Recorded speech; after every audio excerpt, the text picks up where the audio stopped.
As teachers of literacy, we need to be aware of how the brain learns. It's important when students are learning to read that they are given material that is engaging for them and at the appropriate level.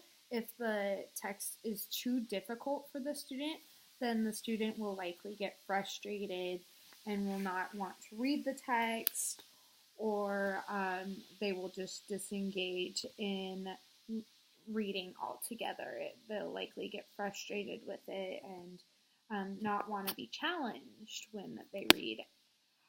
So that can be difficult for the student, and they can reject reading. Students that have disabilities that are associated with audio might struggle with learning how to read.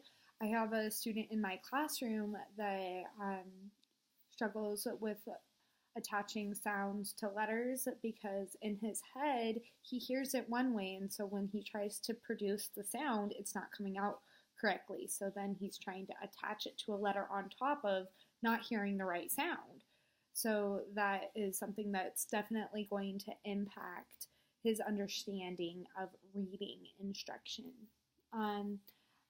Also, reading happens in stages, so this is also important for teachers to be aware of and to give all students access to the lessons that are being taught. It would be no point for a student to receive a reading lesson but have no benefit or no outcome, no skill learned.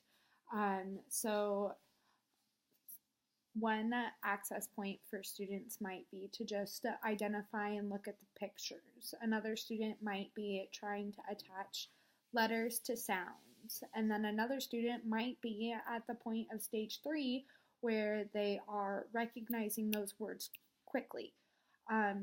That was in the text that we had been reading for a really, really long time. The only issue with that I found is that it doesn't go beyond that. Okay, so I have students in my classroom that might be able to read the whole text and identify every single word on a page, but he can only tell you the literal meaning because he's a very, very literal student with autism. And he's not going to be able to understand things that are at a point where they have to read in between the lines.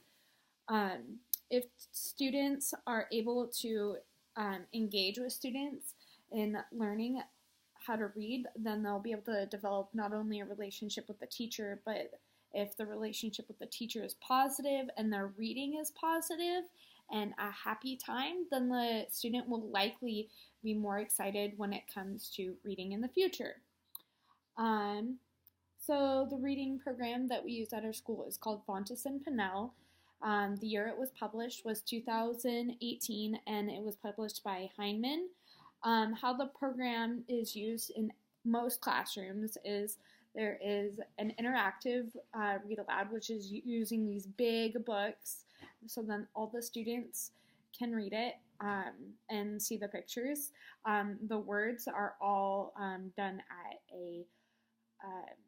at a level that the majority of the students will be able to access. And then there is also phonics lessons and activities. There's level books for small groups, and they actually go along with the big books, so then the students can practice reading those texts independently. There are also more engaging texts that you might choose as a teacher that will relate to teaching comprehension type questions and teaching students how to look in between the lines. Like my student that has autism, that's only really going to identify the surface level of a text, and really teaching him to go beyond the literal meaning of what the words say. Another thing that was really beneficial is that you can go through and level your classroom library, so then when a student does have an opportunity to independently read, then he will be reading at an appropriate level so they don't get frustrated. So how this connects to the specializations of the brain, If a student is given an opportunity to read independently at his or her level, he's not going to get frustrated and he's not going to reject the book and then in the end reject reading. Also, small group instruction allows the teacher to pinpoint areas that a student might be struggling with, and so she can alter her instruction to fit the student's needs and where they need to grow.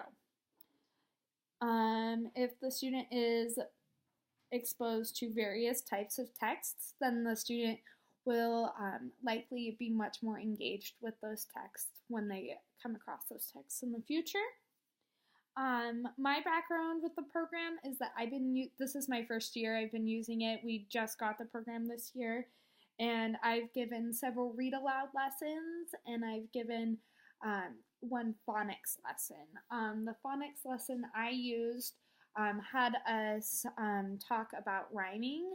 I modeled rhyming with the words sheep and a jeep. The lesson suggested that we do a song. However, I have a student that is typically triggered when we have students sing in the classroom. So I just read a book called Sheep and a Jeep, and we had talked about the rhyming word sheep and a jeep, and then we talked about other things that could rhyme, like bat and a hat. And so the student then had an opportunity to come up with their own rhymes and create their own picture and their own stories.